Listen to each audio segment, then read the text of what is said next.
My wife's divorce friend convinced her to demand a 50% pay cut, the viral alpha test. I didn't beg. My cold reaction ended her manipulation and their friendship.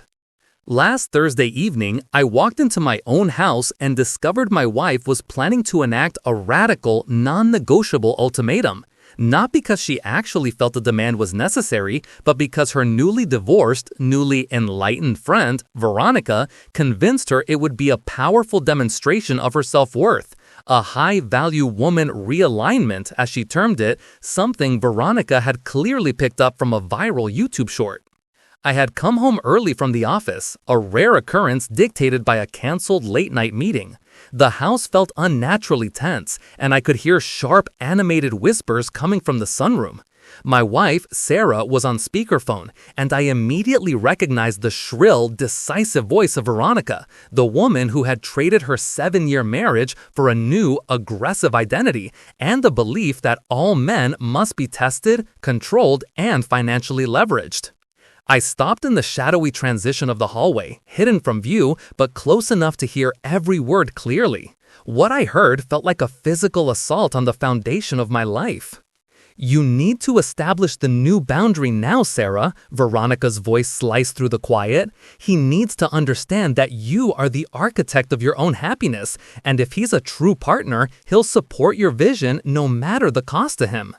"But Veronica, it feels extreme." Sarah's voice was hesitant, laced with the worry that always preceded her following one of Veronica's pronouncements. "He's worked so hard for that promotion. It's what pays the mortgage." And that's exactly why you use it as leverage. This isn't about the job, honey. This is about power. High-value women don't tolerate an unbalanced life just so a man can chase a title. You tell him he either switches to that WFH consulting job you found, the one with the flexible hours and have to travel, or you reevaluate the entire marriage. He needs to be present, contributing 50% to the emotional and domestic labor, and the only way to get that is to clip his wings. A cold, sick dread pooled in my stomach. Veronica was treating my marriage like a self-help experiment, a proxy battlefield for the resentment she harbored toward her own ex-husband. But the worst part was hearing my wife, the one who had celebrated that promotion with me just 3 months ago, actually considering it. But what if he just gets angry? What if he says we can't afford the house on the consulting salary? Sarah asked, sounding terribly small. Then you'll know he's not an alpha provider. He's a low-value financial transaction. Trust me, if he really loves you, he'll pivot. He'll cry, he'll promise to change, he'll sacrifice his ambition for your peace. That's the high-value realignment. That's the test. I felt my jaw clench so hard, I thought my teeth might crack. This woman was encouraging my wife to sabotage my career that was funding our entire life, for a ridiculous YouTube-fueled test. It wasn't about work-life balance. It was about tearing down my security to build up her manufactured sense of control. "When should I tell him?" Sarah finally asked, the uncertainty in her voice replaced by a misguided resolve. "Tonight. Make it dramatic but firm. Tell him you've done the numbers and you're no longer willing to wait for him to choose you over his paycheck. Look him in the eye and say, 'I need a partner, not a provider.' The choice is yours, but the consequence is the marriage." I heard enough. I quietly backed away from the hallway and slipped out the front door, my mind a centrifuge of rage and a chilling calm. Part of me wanted to storm in, throw the phone against the wall, and scream about the hypocrisy of taking career advice from a woman who couldn't keep a job or a husband. But something held me back. A better, colder idea was forming. If my wife wanted to play games with our future, if she wanted to test my devotion by demanding I dismantle the life we'd built, then she was about to learn a very important lesson about her husband.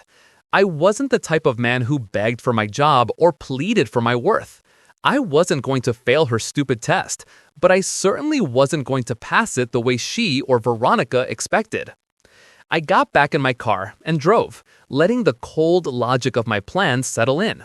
By the time I returned home an hour later, Veronica was gone, and Sarah was in the kitchen, preparing a complex, labor-intensive dinner, a clear sign of pre-ultimatum anxiety. "Hey honey, you're home late," she said, her kiss landing on my cheek with a practiced tenderness that now felt entirely hollow. "Traffic was bad," I lied smoothly, studying her face. She looked wound up, her movements too sharp, like an actress rehearsing a monologue. The dinner passed in a haze of forced small talk. I ate calmly, making normal conversation, while inside I was meticulously preparing my response to her little alpha test. That night, as we lay in bed, she was restless beside me, probably going over Veronica's script one last time. I already knew she would follow through.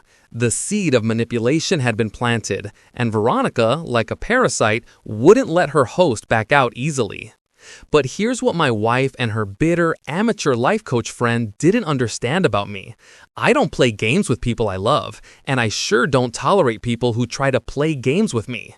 If she wanted to test whether I would fight for our marriage, she was about to discover that I don't fight for a relationship with a person who uses threats as a negotiation tactic.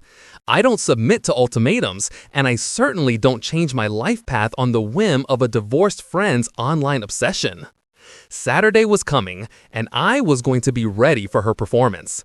But my response was going to be nothing like what she or Veronica expected. They wanted to see me desperate and pleading.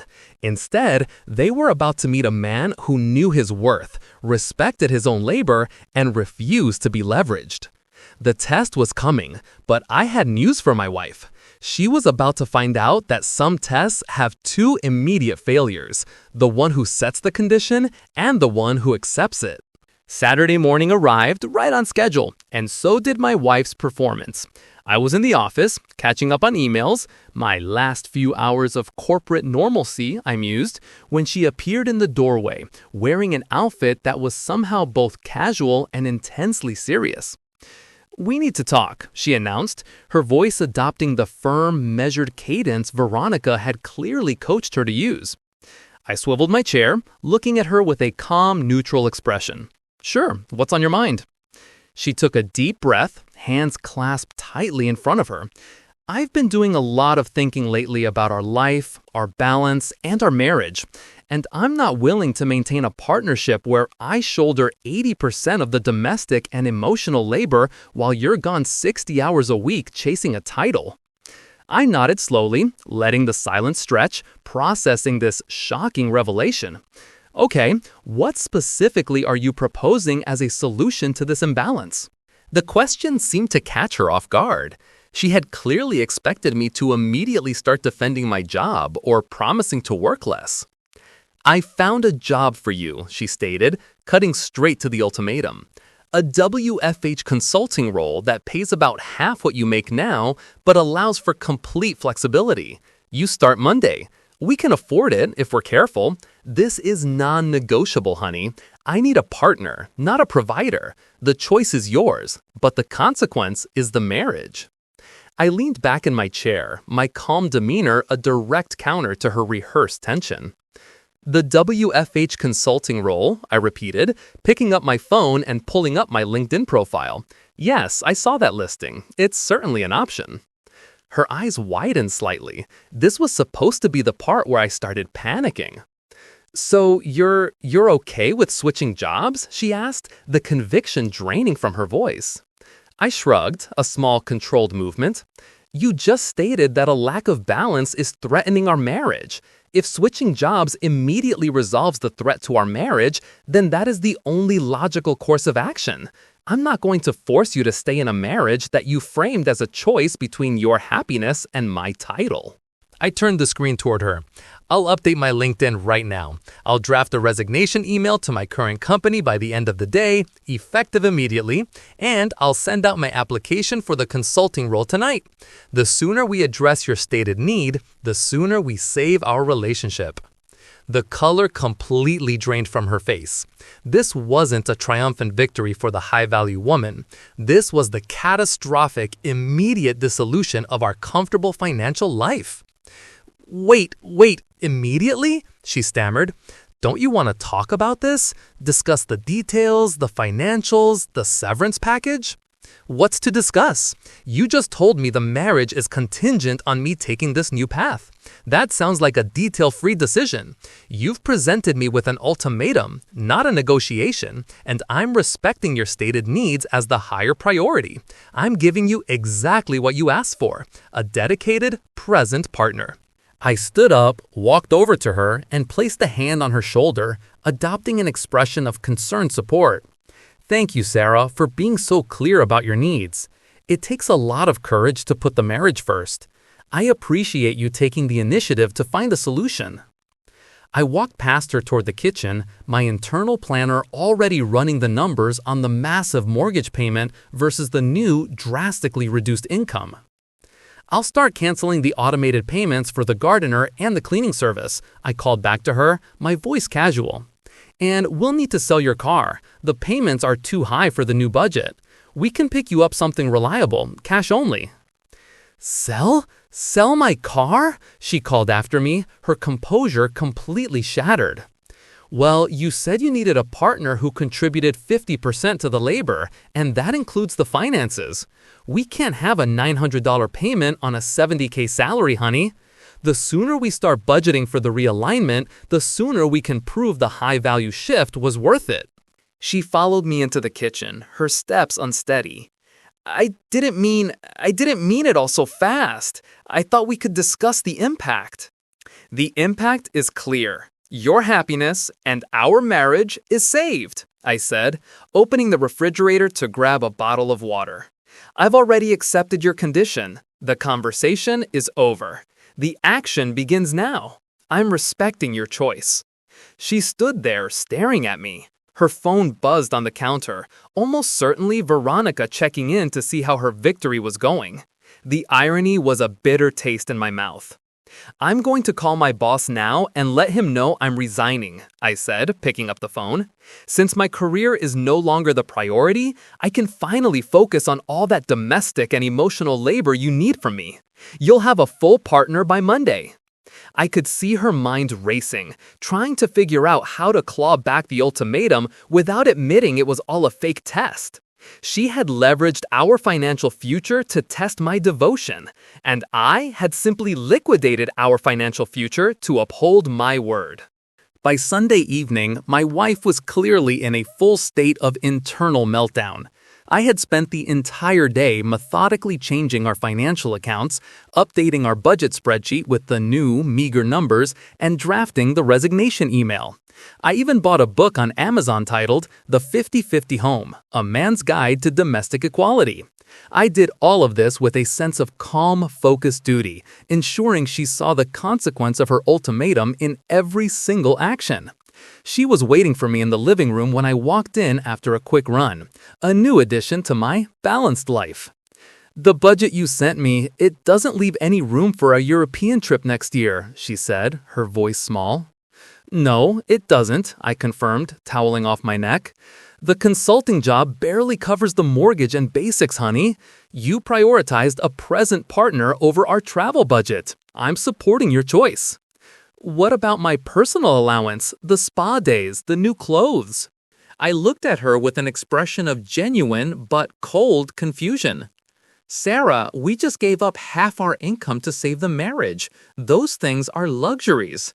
But look at the bright side. I have all day now to do the laundry and cook every meal. That's the balance you needed. You're free to pursue your emotional fulfillment. Monday morning, I was making coffee when she finally broke. She appeared in the robe, looking haggard. I've been thinking about what I said on Saturday, she began carefully. Oh, good, I replied, pouring my coffee. You're embracing the realignment. That's excellent. I was just about to send the resignation email. Wait, don't send it, she said, her voice a sudden, desperate plea. I think I might have been too hasty. Maybe we should try counseling instead. Maybe I just need to learn to communicate my needs better. I turned to face her, coffee mug in hand, my expression unreadable. Counseling? But you said your needs were non-negotiable, and your solution was a massive career change. If that's how you handle stress, then I'm not sure counseling can fix a fundamental character flaw. It's not a character flaw. I was just stressed. I think I took some bad advice. Bad advice, I repeated, nodding thoughtfully. Advice that made you threaten to leave your husband unless he took a 50% pay cut and sacrificed his ambition. That's worse than just bad advice, Sarah. That's a fundamentally hostile act. And honestly, now that I've had a couple days to think about it, I've realized how much energy I was putting into chasing a goal that you just deemed worthless. I actually like the idea of focusing on myself, reading books, and being flexible. I'm saying I'm learning a lot about what I will and won't accept in a relationship. You're saying you like being on a break from your career? She whispered, horrified. I'm saying I'm learning I won't tolerate ultimatums that compromise my life's work. Since you set the condition for the marriage, I've accepted the condition for my life. I was about to hit send on that resignation. Now you're asking me to hit cancel? Do you see the pattern here? The test was turning into a horrific lesson in cause and effect. Over the next 2 days, she tried every angle to walk back her ultimatum. I've realized I was wrong about the WFH job. Maybe you should stay at your current job, but promise to take a mental health day once a month, she suggested on Tuesday night. I don't need a mental health day, I replied, calmly filling out my new domestic chore chart. I need a partner who values the financial stability I provide and doesn't hold the marriage hostage for a feeling. You're being deliberately difficult, she finally burst out on Wednesday. I'm being supportive of your initial, non-negotiable needs, I corrected her. You said the marriage ends if I don't change careers. I'm simply maintaining the position you created. On Thursday morning, a full week after I first overheard the conversation, she was defeated. What if I said I made a mistake? What if I said I didn't want you to take the WFH job and I was sorry? She asked, looking utterly broken. Then I'd say, I need to know why you decided to threaten our entire future based on the advice of a newly divorced, bitter friend, I said finally, my voice dropping to a low, lethal calm. How do I know that won't happen again the next time Veronica posts a new YouTube short about feminine realignment? She stared at me, realizing I was turning her own toxic advice into a real, unsolvable relationship issue. You're punishing me, she accused. I'm protecting myself from a partner who would rather use emotional manipulation than honest communication. There is a difference. Her phone buzzed on the kitchen counter. It was a text notification, clearly visible even from a distance. Veronica, how's the alpha responding? Did he cave yet? Time to up the leverage. I picked up the phone. I didn't open the message. I simply held it up to her face. Your friend's checking in on how the high-value woman realignment is going. How's the test working out, Sarah? She went completely white. What? The test? The one where your divorced friend convinced you to fake a life-altering ultimatum based on a clickbait YouTube trend to see how much I'd beg for your approval. How's that for leverage? I placed the phone back on the counter. I heard every word of your conversation last Thursday. The part where she told you to clip my wings. The part about the consequence being the marriage. The part where she called it a test of my commitment. Tears started streaming down her face, but my rage was too cold, too deep for pity. Were you genuinely willing to end our marriage over this YouTube-inspired charade? Or were you running a psychological experiment on your husband for your friend's amusement? It wasn't like that, she choked out. She said it would help me understand my worth. And how do I feel about you now?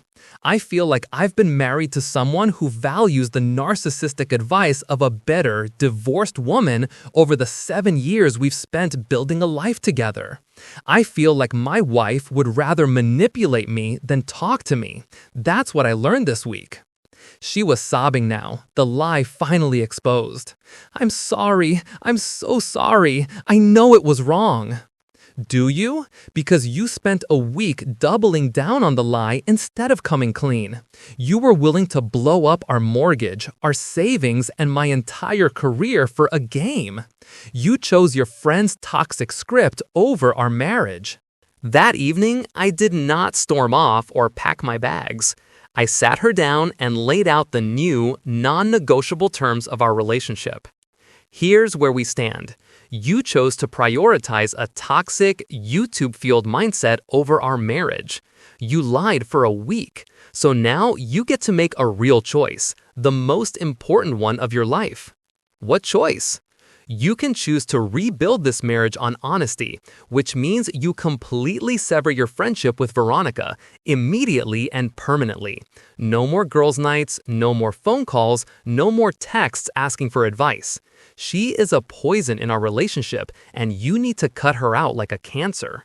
Or you can choose to keep her in your life and lose this marriage, because I will not be tested, manipulated, or leveraged again. She looked stunned, the gravity of the choice, her marriage or her toxic influence finally hitting her. I choose you. I choose our marriage. I'll cut her out. That's what you said yesterday, Sarah. But choosing me means more than just words. It means proving that you understand the cost of manipulation. That means you will call Veronica right now on speakerphone and tell her that her advice nearly destroyed your marriage, that you blame her toxic influence, and that you will never speak to her again. Her eyes widened, but the desperation in her heart overcame the fear of confrontation. She made the call. It was a painful, awkward, but ultimately definitive moment of liberation.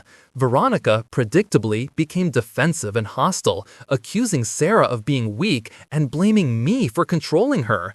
I simply stood there, watching my wife finally choose me over the drama. "This is why I'm cutting you out, Veronica," Sarah said, her voice shaking but firm.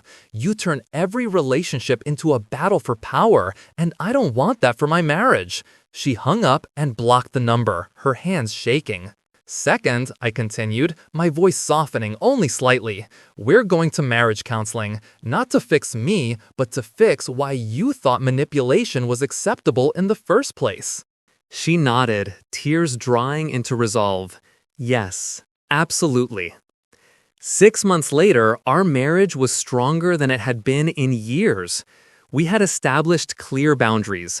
No relationship advice from outside sources, complete financial transparency, and a commitment to address feelings before they became ultimatums. Sarah had learned that real self-worth in a relationship comes from being honest, trustworthy, and respectful, not from some viral video's cynical test of power. And I learned that sometimes the best way to fight for your marriage is to refuse to play games that undermine it. By calmly and logically accepting her ultimatum, I shifted the consequence of her manipulation back onto her, forcing her to confront the destructive nature of the alpha test. The test was over, but the lesson was permanent. Some boundaries, once crossed, change everything. The key is making sure they change things for the better. Our story has come to an end. If you've made it this far, how about subscribing to our channel? It helps us immensely. I'll be waiting for you in the next story. See you soon.